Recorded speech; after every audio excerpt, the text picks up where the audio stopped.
Okay, welcome everyone. Thank you for joining us this afternoon. My name is Samantha Hilson and I'm a Public Information Officer here at the Tompkins County Health Department. We are here today to provide updates about COVID-19, community response, and preparedness. I'm joined by our speakers today, Jason Molino, County Administrator, Frank Krupa, Public Health Director, and Dr. Marty Stallone, President and CEO of Cayuga Health System. Our panelists will each make a statement, and after all the statements have been completed, they will take and respond to questions. So please raise your hand at that time so you can be recognized by the panelists, and we should have about 30 minutes for questions. We see that members of the public are here and some of our elected officials. Thank you for being here, and we welcome you. In regards to questions, we will be prioritizing questions from the media. Thank you, and I'll turn it over to Jason. Thank you. Thank you. Good afternoon, everyone, and thank you for coming. As Sam mentioned, we'll be discussing our community preparedness and response to the coronavirus, COVID-19. I want to thank the media for coming today and reporting this information and assisting us in providing accurate information to the public regarding our community response. As health and well-being of our community is our top priority, to date, the Tompkins County Public Health Department has been working closely with community partners to prevent and respond to COVID-19. As of noon today, New York State has announced that and have reported 142 confirmed cases of COVID-19 in New York State. There are currently no cases of COVID-19 in Tompkins County, and the burden of the disease in Tompkins County remains low. However, we do have one person under investigation. This is an evolving situation, and our information is based on what we know today. The county is preparing with our community partners, medical community, first responders, higher education, nonprofit partners, and other agencies in the community that provide a variety of services. We're also working in concert with our local governments and our state and federal counterparts as well. Response is ever evolving, and we're ensuring that our county staff and resources remain nimble and able to adjust accordingly to respond to the circumstances at hand. I've put together a crisis action team consisting of leadership from County Administration, Department of Emergency Response, Tompkins County Public Health Department, and other county departments to continue to prepare and respond to COVID-19. Internally, we're reviewing plans and procedures to ensure that the continuity of community services remain undisturbed throughout this response. It's important to acknowledge that this is an evolving situation, and as we've already shared, there are currently no cases of COVID-19 in Tompkins County, and the risk remains low. Risk is determined in the manner in which we respond to an incident, and our goal is to be prepared to minimize the risk to our community. Now I'm going to introduce Frank Krupa, our Public Health Director, and he's going to talk a little bit more about our public health response. Thank you, County Administrator Molino. The Tompkins County Health Department has been working in response to COVID-19 since the end of January this year, when the World Health Organization and the U.S. government declared a public health emergency, and we have been following the guidance of the CDC and the New York State Department of Health. Our public health response is led by our communicable disease team that is comprised of community health nurses and other supporting staff here at the department. On February 2nd, travel restrictions were put in place, at which point the health department began implementing precautionary quarantines for travelers from the Hubei province in China as well as the mainland China. Those returning travelers were placed into precautionary quarantine for 14 days post their last time in China. The reason for 14 days is the incubation period for COVID-19 is between 2 and 14 days, and we want to ensure that they do not become symptomatic before returning back to their regular activities. Last Monday, on March 2nd, the travel restrictions expanded to include Italy, South Korea, Iran, and Japan.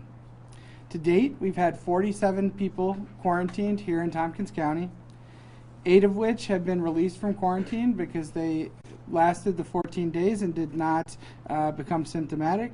So we are currently monitoring 39 individuals here in Tompkins County. As County Administrator Molino mentioned, we do have one person under investigation with symptoms. That person has been isolated. We have collected samples and they have been sent to the lab, and we are awaiting those test results. So what is quarantine and isolation? There's an important distinction between the two. While they result in the same activities for the individual, they do have a different meaning.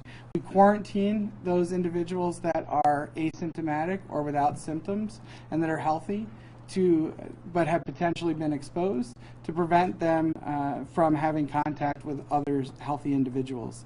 We isolate the sick. So if someone has become symptomatic, it is at that point that they are considered isolated. The situation is the same for them.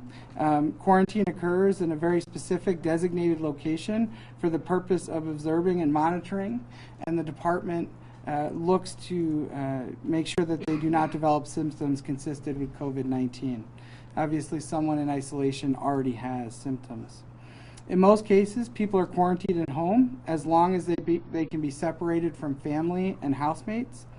They remain in a bedroom and do not use common areas. The health department has community health nurses that are daily monitoring the individuals that are in quarantine, and we do that every day for the 14-day period. We are daily asking the individuals to provide us temperatures and other health-related concerns that they might have. If a person in quarantine develops symptoms, the nurse will determine if the person should seek additional health care and will inform the individual of any additional precautions needed to protect others. Samples would then be collected and sent to the laboratory for testing. The nurses are also checking on the availability of basic essential daily living items like food, water, and prescribed medications, and those will be evaluated throughout the duration of the quarantine so we can provide the appropriate supports to those individuals. It's important to note that the health department has a quarantine and isolation plan that we use frequently. We treat some diseases in a similar manner, such as tuberculosis, mumps, and measles. We use these same protocols and practices, so we are well practiced. While quarantine numbers are important, it is most important that our community work together to take steps to protect ourselves and each other. To that end, we've had regular meetings with higher education, the hospital, county administration, and emergency response. We've held conference calls with school superintendents and skilled nursing facilities, and we've had presentations to the county legislature and the Tompkins County Council of Governments. We have multiple future meetings scheduled and conference calls to help community partners to continue to be prepared and respond. All of these are designed to share current information and facilitate our community response. How do we protect ourselves? The most important thing that individuals can do right now to help us prevent the spread of disease or COVID-19 is our traditional basic public health messages that we have been talking about. Stay home if you're sick, cover your coughs and sneezes, and wash your hands with soap and water often. Sanitizers are an alternative to hand washing if hand washing is not available, but we would encourage folks to use soap and water as their first course of action for hand washing. It's important that we all take personal responsibility to help prevent the spread of COVID-19. I'd like now to bring up Dr. Stallone to discuss our healthcare system's role in our response. Thank you, Frank. Good afternoon. I'd like to echo our appreciation for you coming today and to spreading accurate information and education to the public.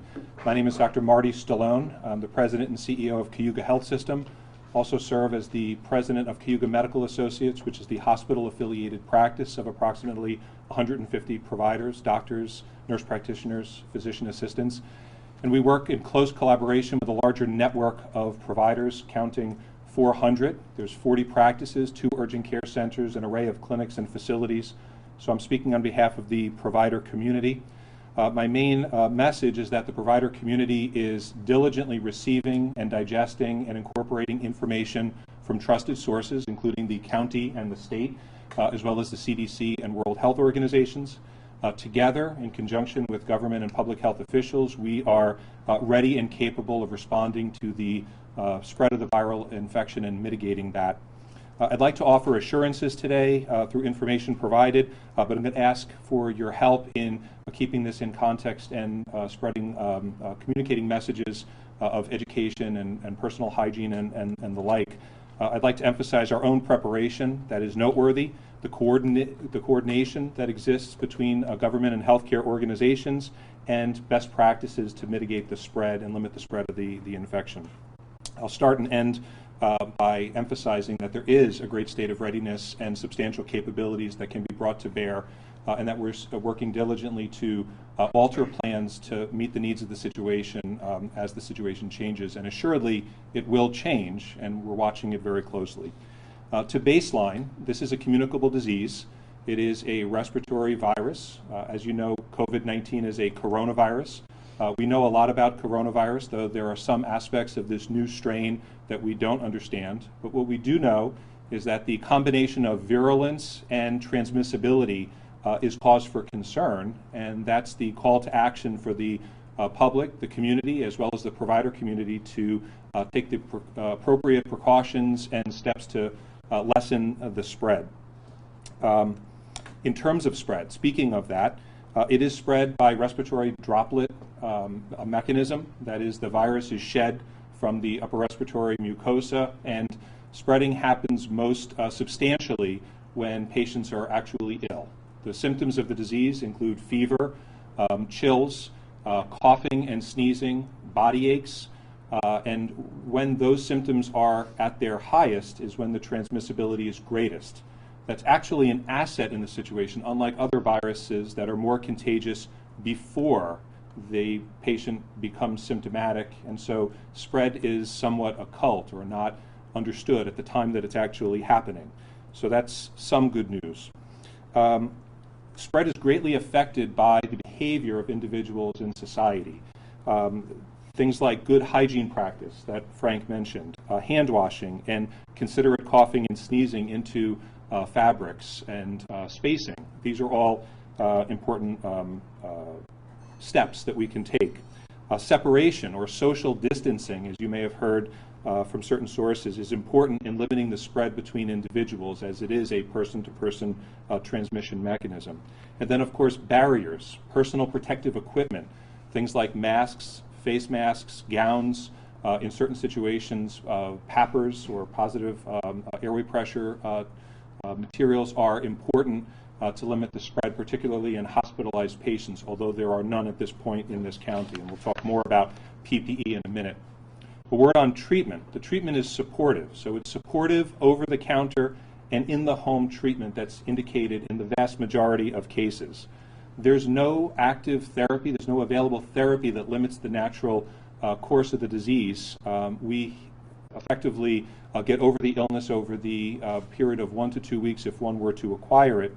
Over-the-counter methods like Tylenol, ibuprofen, rest and hydration, and of course separation from other individuals to limit the spread are the hallmarks of management. There are treatments that are in trials. Right now, though none of those treatments are commercially available, and there's no vaccine available, though one is in development, as you might have heard from CDC sources.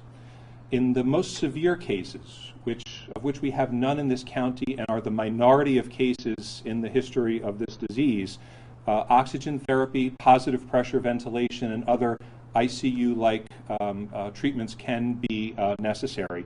But I emphasize those are the minority of cases, and we have no such cases in the county at this time. Most treatment and monitoring can be done in the outpatient setting in the home under some sort of surveillance. In terms of interagency and interorganizational coordination, of course, the hospital handles the medically complex cases if they were to occur. But again, most of the care is going to be in the community with surveillance, starting with medical practitioners, medical practices. Medical practices are who community members turn to when they're not feeling well. Those individuals, those doctors, nurse practitioners, PAs in all of the primary care specialties are trained and ready to route patients to the appropriate destination and alert the public health department so that proper case management can happen. In suspected cases, providers communicate early and frequently with public health authorities. Testing is available, and providers can order this, and best practice is to alert the public health department so that understanding of the prevalence and incidence of the disease can be understood and other decisions can be made with that information. In terms of capabilities and supplies, this has been an important question in society. I can report that the hospital and practices have sufficient supplies of materials like masks and other materials, gowns, and personal protective equipment. Our first priority is to keep our workforce healthy, to be able to respond to cases in the community, and we're working with community partners to streamline processes and do the same. In the event that a patient does need hospitalization, we have other equipment. We have respirators if need be, if the disease becomes severe. We also have negative pressure rooms, which simply ensure the air circulation is contained to the patient. And again, strict separation is the principle that we abide by, all the while keeping our staff safe. I'll end by stressing, before questions, that we're committed to improving and monitoring our preparedness and working with other agencies, outpatient providers, hospitals, county authorities, public health authorities, to make sure that we adequately respond to the dynamic changing nature of this situation. Right now, I would think that the county and our resources are responding well to the situation, and as was stated initially, the burden of disease is low at this time, though we're carefully monitoring the situation. So that concludes our formal comments. We'll now entertain questions to anyone individually and prioritizing the media guests. Yes. Hi. There's just in the past few days, you've heard from Senator Gillibrand saying that there's more effort going into community health centers, and also that tests are getting out to local communities, but we're getting mixed messages about whether places actually have tests. So given that we're in a unique position, what's the situation? Are you able to test? It sounds like the person who's under investigation, that had to be sent out. Testing, the capability for testing, I know Frank is going to say some words about this. I'll just say the capability for doctors to order tests from various sources is increasing. And one of the principles is to make sure that testing is able to be counted at the public health department. I'll let you make a couple of comments on this. Thank you, Dr. Sloan. Thank you for the question. The testing availability is evolving, and each day it's becoming more and more available. Right now, our recommendation to our community is that if they are ill, they should reach out to their healthcare provider, who can help guide them through that process. And we are continually communicating with our healthcare providers on any instances that they might have questions about testing or anything else related to COVID-19. And my follow-up has to do with a further breakdown of the numbers. So of the 39 people who are now being monitored, are any of those students or faculty who just came back because Cornell canceled their Italy program? And if so, how many? All of the people being quarantined, it's important to remember, are asymptomatic, Right. And they are there because of a travel history. And we have individuals that have travel related to higher education, to business, to leisure in our community. And we are treating them and this as a community response. So you're not going to specify sort of a breakdown of No, ma'am. anything? Okay, thanks. Yes, sir. Are the providers who are not part of the Cayuga medical system as in the loop with the health department and the county and so on as those who are? We've had regular communications with all of our providers here in the community. It is something we do on a regular basis related to different changes in the healthcare system, and so it's something we're well practiced at, and certainly having the health system as a partner helps get it out more quickly, and then we're making sure they're all getting the information. For the persons under investigation, why exactly were they put into that category, and where are they being held? So for the person that's under investigation, they have been isolated. They are symptomatic, and so we want to get testing completed so we can confirm. For privacy reasons, we're not going to be disclosing any more information about the individual. Yes, sir. Any sort of timeline for when those tests will be back? Did it go to the state lab in Albany, or was there a local lab that was performing the tests? We're monitoring it as closely as we can, and we know New York State is working hard to get testing more readily available and quicker responses. Other than that, as soon as we have more information, we'll be sharing that. Okay. Sure. For students on spring break traveling back in the next 2 weeks, is there any concern for kids who might be going back to Westchester or other areas where there have been confirmed cases? This is certainly an evolving situation, and related to travel right now, it's those 5 countries that we're still monitoring. But certainly we'll be keeping track of those events as like spring break and where additional travel might occur. Our real ask right now is we need folks to take personal responsibility, and as this evolves, if they're finding they've traveled to a country that has been added to a list by the federal government, that they let us know when they return so we can work with them. And certainly if anyone becomes symptomatic, we would want them to reach out to their healthcare providers. I know you mentioned social distancing. It's been mentioned in other counties that they're not exactly telling people to stop shaking hands or anything like that. Do you have a recommendation specific to that topic? Well, our basic message still holds true. We want people to stay home if they're sick, cover their coughs and sneezes, and wash their hands often.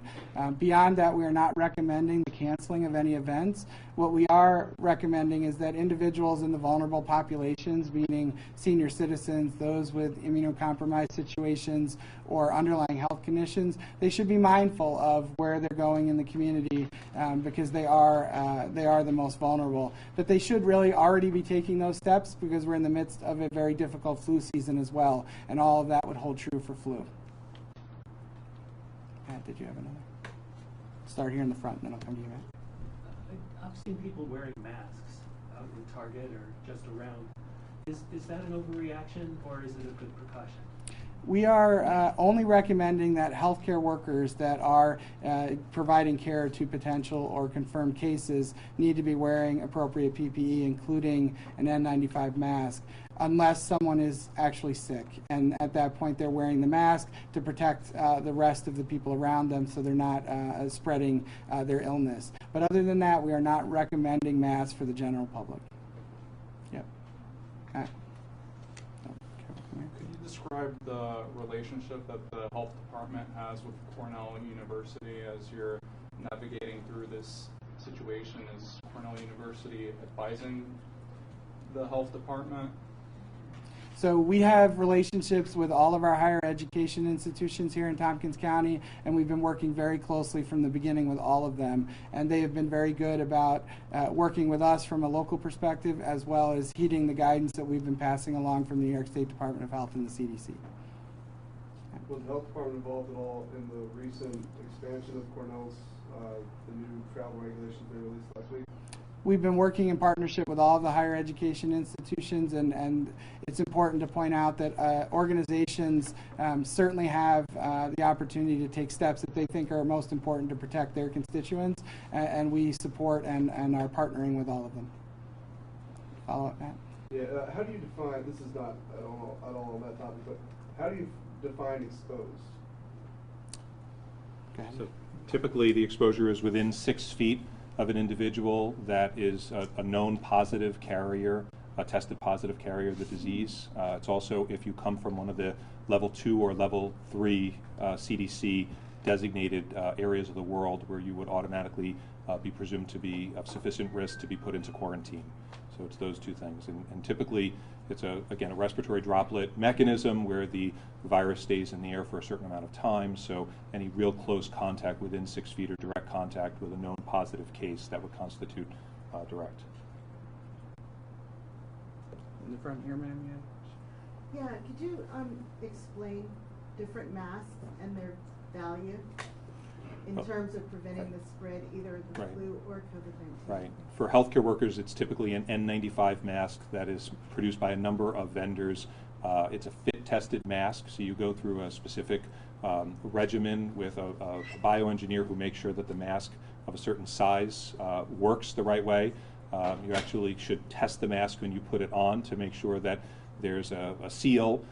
And if your face were to change for surgery, or if you then grow a beard, if you're in the case of an individual who can grow a beard, you should get refitted. And these are the processes that healthcare workers go through to ensure that the protection. But 95 refers to 95% of the particulates are filtered out. Is this sort of making a comment about the beard? Everybody's looking You at have me. to, you have to get refitted if you didn't have it. If you get fit with the beard, and that's typically 95 refers to the percentage of particulates above a certain size that are filtered out, which would bestow protection.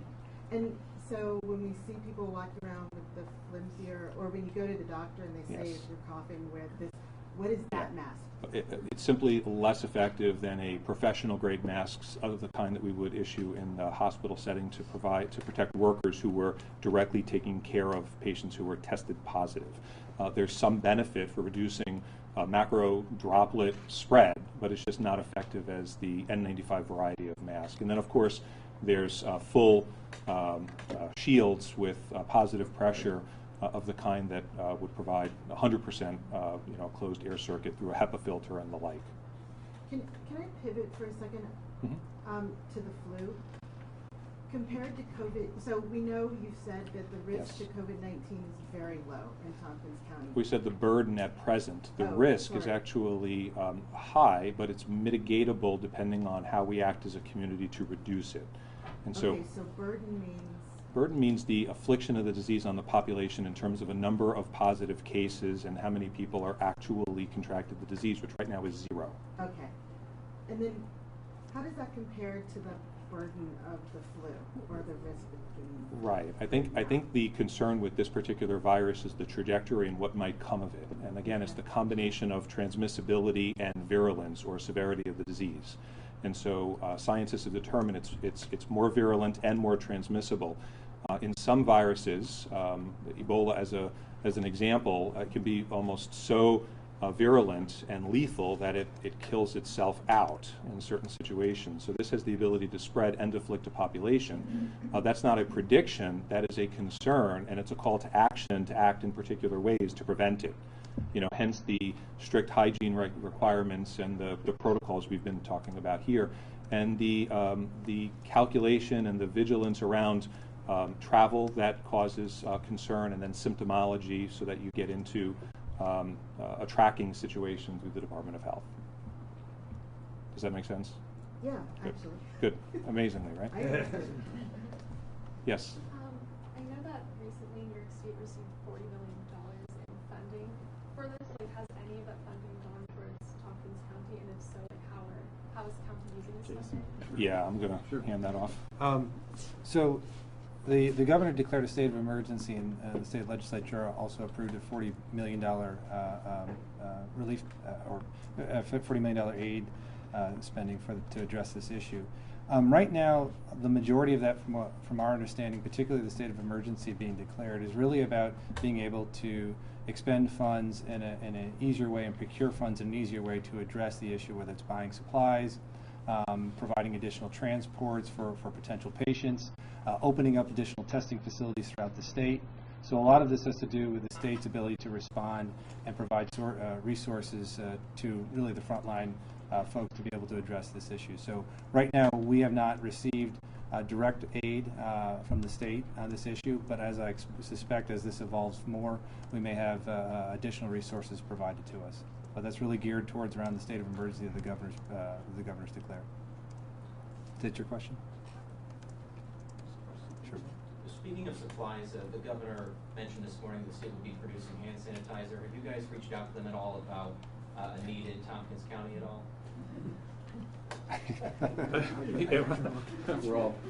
Or has there been a shortage that you know of? Sure. So obviously the state is responding as quickly as possible to the different issues that are emerging, and we are in constant communication with the Department of Health and CDC and through our emergency management partners. And if and when those supplies become available and or needed here in Tompkins County, we would certainly do what was necessary to access them.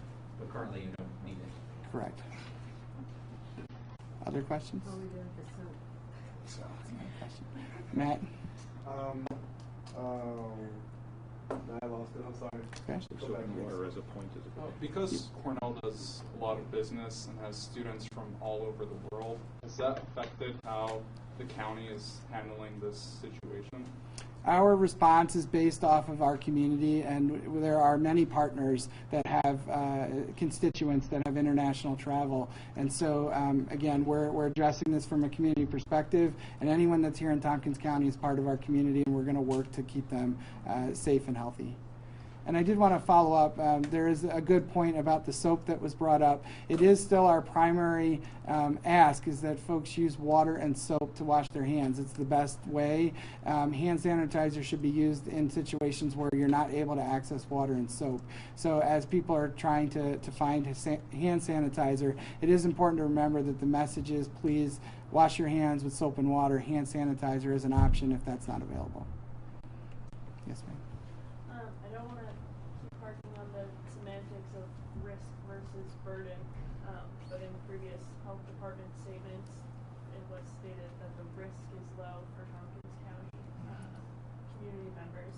And so, are we saying now that it's inevitable that COVID-19 is going to come to Tompkins County, and if so, what does that timeline look like? The risk is low, and we've been saying that because there's not an exposure path at the moment. We don't have a case here in Tompkins County. As far as your other question, we are obviously following the disease in New York State as it's moving to other counties, and we are prepared and ready to respond in the event that we do have a case here in Tompkins County. Where would a positive test, if someone does test positive, where would they go from there? Where would they be held or like that? That's a good question. So it's important to go back to that question about isolation and quarantine.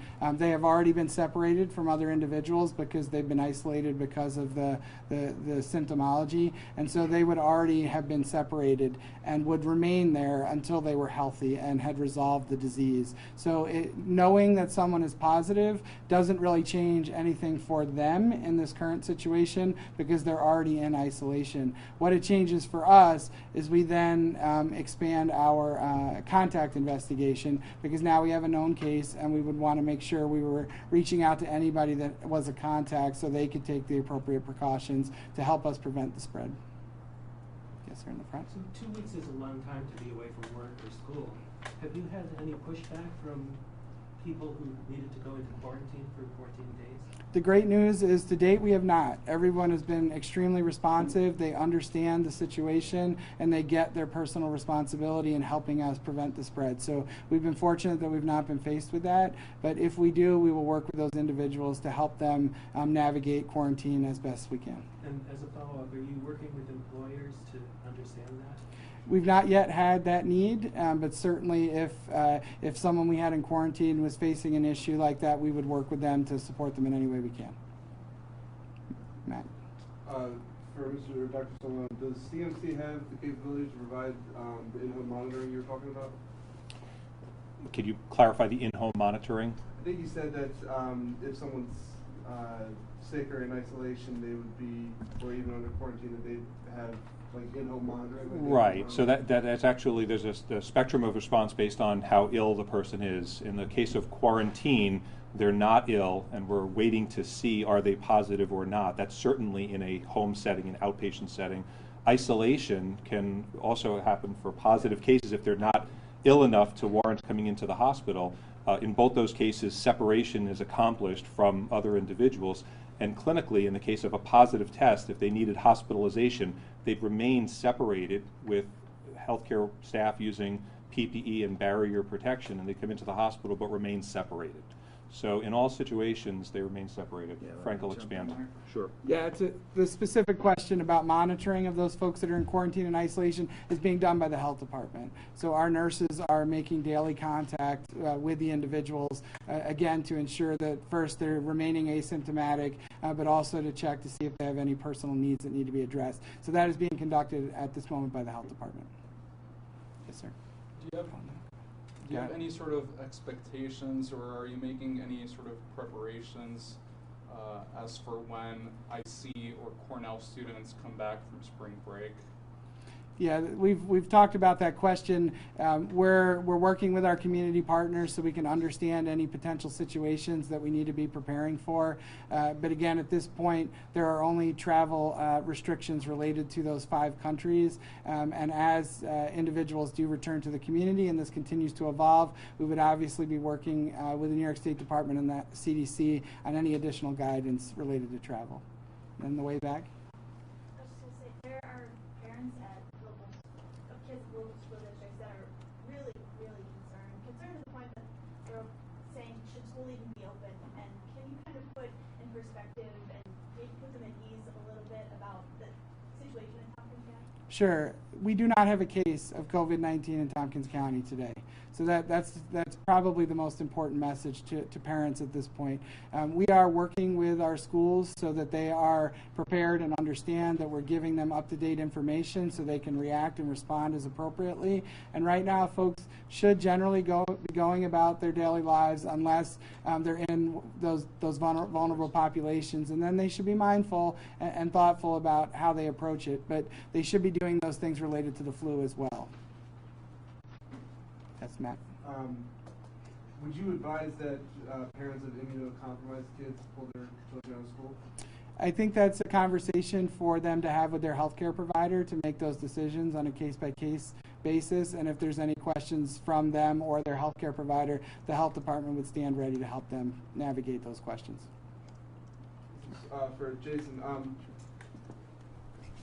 the health department said that they wouldn't be recommending the cancellation of events, but has that thought crossed your mind? Like there's a music festival coming up, or like legislature meetings. Has it crossed your mind to cancel those? You want me to cancel legislature meetings, Matt? We're gonna follow the direction and in coordination with the public health department, and working with them and working with the guidance we're getting from the state health department. So in this case, individual organizations, whether it's higher ed or private business or school districts, they have to make decisions based on their assessment of circumstances. We'll obviously help in that assessment the best we can. So that's really the best approach we're taking with it right now.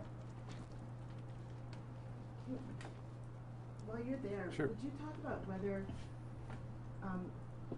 you're hearing at all from businesses and whether, because there's so many small businesses in Ithaca, in Tompkins County? I know the Chamber of Commerce has also offered some guidance in terms of encouraging businesses to look at their continuity of operation plans, and we're doing the same as we are internally. And I think that's the best advice we can give to businesses, small and large, is that now's the time to look at your continuity of operations, understand your critical services that you need to continue to provide, and the staff that you need to do that.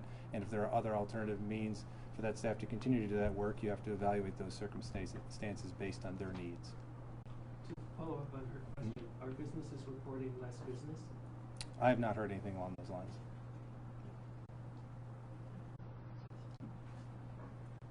All right. So if there's no further questions, we definitely want to thank everyone for coming today and helping us get the message out to the community. So thank you all very much. Thank you.